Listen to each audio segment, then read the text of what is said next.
Hello, everyone, and welcome. Lewis here with The Hit Life, where we bring you news, interviews, and more from all your favorite Southeast regional MMA promotions. Today, we're joined by Alex Eats with Two Hands Cook.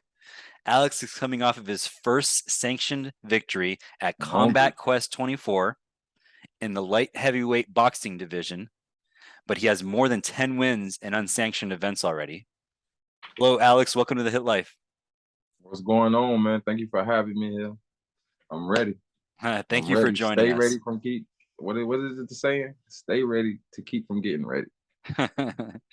You got your first sanctioned win against a really tough, inexperienced opponent with a TKO in the second round. How are you feeling after that? I feel good. I'm just hungry for more and better opponents, and because I want to be able to, make a name for myself. So even going up in the ranks of the backyard, me being, I guess it's the size that I am or something. People are gonna be like, "Oh, you're not fighting nobody. You're not fighting nobody." So I feel like I'm gonna do the same thing to everybody that comes that can get in front of me, but I can only fight who step up. So I mean, I'm just looking forward to fighting and fighting the best. Well, yeah, that's how you test yourself in the sanctioned matches. And you had a tough and experienced opponent in your first win, and they're only going to get tougher from here. Um, what did you learn from that first fight? I learned to I learned that I can let more punches go because people are starting to fear my power. Like it's like, I can either engage or disengage, but it's like I need to engage because I'm still an amateur. I need to score those points. And that's what I'm being made aware of. So they're starting to fight more defensively, so that opens you up for more opportunities in your offense. Yes. And I'm already a defensive fighter. So I'm like a counter sniper. Is what my accuracy is just so good off a counter. It's like I'd rather just wait. But I should be attacking more Hmm. when I'm not. So that's what I learned from that fight. And I grade myself harder than anybody else. So whoever watching this, if you're gonna be my opponent, I already know what to fix. So go ahead and look at it. You're currently fighting out of Battle Zone Boxing in Clearwater, Florida. When did you start training there? I started training at the beginning of December, and I had this bout on the 17th, 16th, 17th of December. So I only really had, I joined the gym the first, and I probably had a good 10 days of training with them before we had this fight. But before that, for in the last year, my main gym was Main Event Boxing Gym, MJM.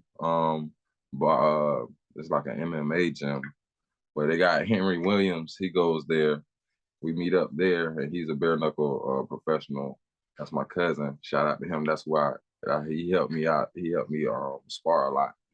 And he's smaller than me. He's like 180, 170 when we be sparring, and he be giving me good work because he's Hmm. so he got so much knowledge. His ring IQ is just so high. And Death War out of Tiger World in Tampa. They keep it professional over there. I learned a lot with them with Will Tarpley. Um, he a big heavyweight that helped me get ready. Also, we help each other. Yeah, so you're learning from experienced pros, uh, which is really good. Yeah. When did you originally start boxing? Um, so last year I was sitting on the couch and I wasn't doing anything, and I seen it on YouTube. And I was like, they they act these people from Florida. So I'm like, man, I know I can do better than this. This is another stage where I can assert myself because if this is all the best Florida got to give, I know I can at least compete with these boys. Mhm. So I went out there, and in my first fight, I knocked the dude out. It was a dude walking around in the backyard boxing area, like in this around the fans. He was calling everybody out, and I was like, nobody would fight him. So I was like, I'll fight him, man. This is what I came out here for. Mhm. Knocked him out in 30 seconds. And then ever since then, I've been training.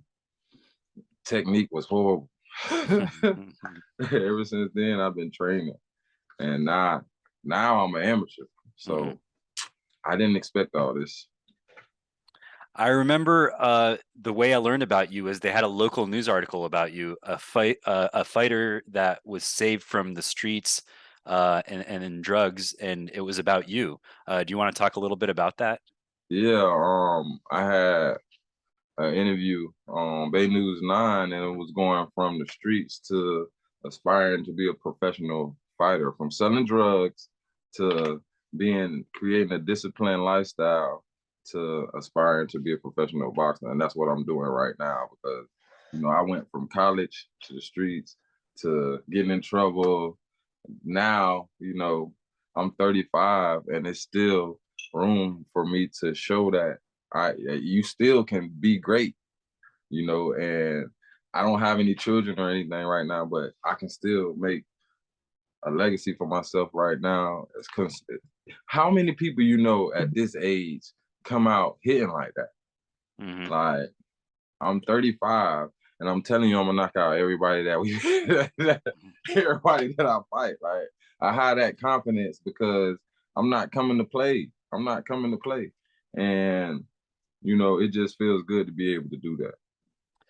Yeah, you're talented, you're focused, the possibilities are endless for you. I remember talking to you after the Combat Quest 24 fight and I asked, what are you going to do to celebrate? And your answer was, I'm not celebrating. I'm going to work after this. Yeah, I went straight to work. Um, it's you, I look at my goals. Just they always, even as a child. I remember the preacher asked me. I was at church. He asked me what I wanted to be when I grew up. I said I want to be in the Hall of Fame. At 8 years old, 10 years old, I didn't say I wanted to make it to the league. I Mm. said I wanted to be in the Hall of Fame. So those are the type of people that I look at, and they say stuff like, celebrate when you get there. I haven't made it yet. So it's not really, yeah, I got my first amateur win. It's good. I'm gonna keep the tape, I'm gonna keep my little badge. I might even get it framed or something. Hmm. But it's work to be put in. I'm trying to master, I want to master something about the sport if I can't master the whole sport. Yeah, it's just the beginning for you. The jab. That's my favorite punch right now. I need to throw 10,000 of those. uh, what's your ultimate goal in this sport? Okay, I got 100 acres in Newberry, Florida. It's inherited land, and I'm on the board that helps, make decisions, and we just just keep it in family, but no one's living on it. Hmm. So I plan on with these two hands putting a double wide trailer or something like that, starting a business out there that's gonna help feed the family to where I could just be sending checks to each one of the family members during Christmas or something. Because we got 100 acres, and I went to an agriculture college, Hmm. so I've learned how to eat off the land. I learned how to live off the land and you know make money off the land. Hmm. So that's really what I want to go do. I feel like it's my calling. Also, I would like to start a youth program. It's called the Smash Bros, and it's an acronym for structure, motivating, accountability, uh, SMAS.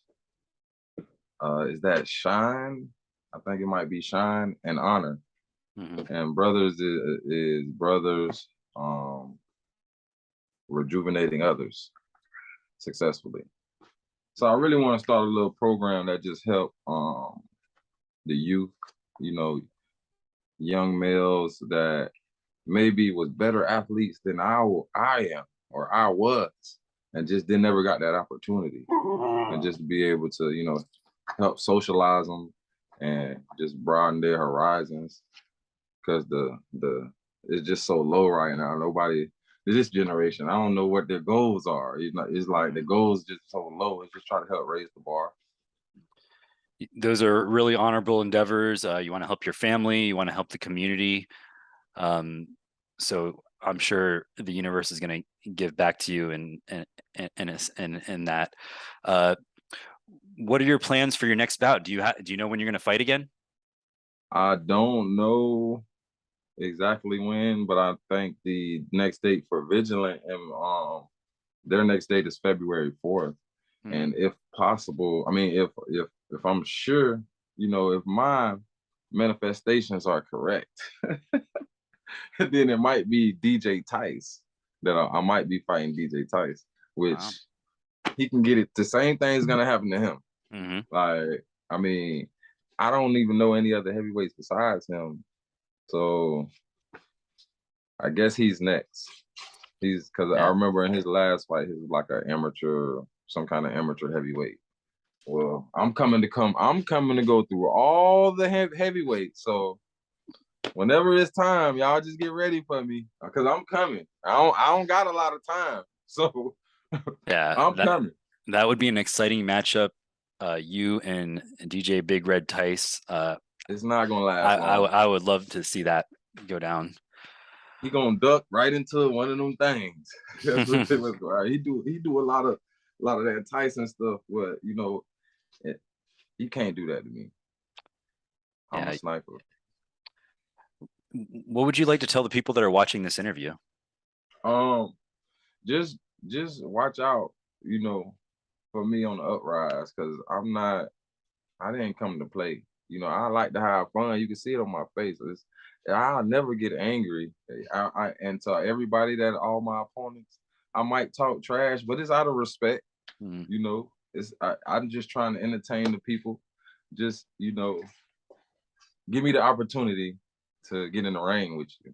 There's a lot of people out there that be trying to run, that be trying to don't even want to fight. Y'all just let's make these fights happen so we can entertain these people. That's all I want to do. You guys heard the man. He's hungry. He eats with two hands. Make sure to give Alex Cook a follow. Make sure to follow Battle Zone Boxing in Clearwater, and possibly look out for him at the next Combat Quest event in February. So give Vigilant MMA a follow as well. Thank Yes, you so sir. much for doing this, Alex. And I look forward to your next bout. I appreciate you. I kill, brought you broke bread with you. How you don't trust? Know that shit sound funny. Put a boy face when shit get ugly. Add the juice. Used to be like, what a bitch won't fuck me. Bitch, know she got a real one. Sweat that be the main reason why they cuff me.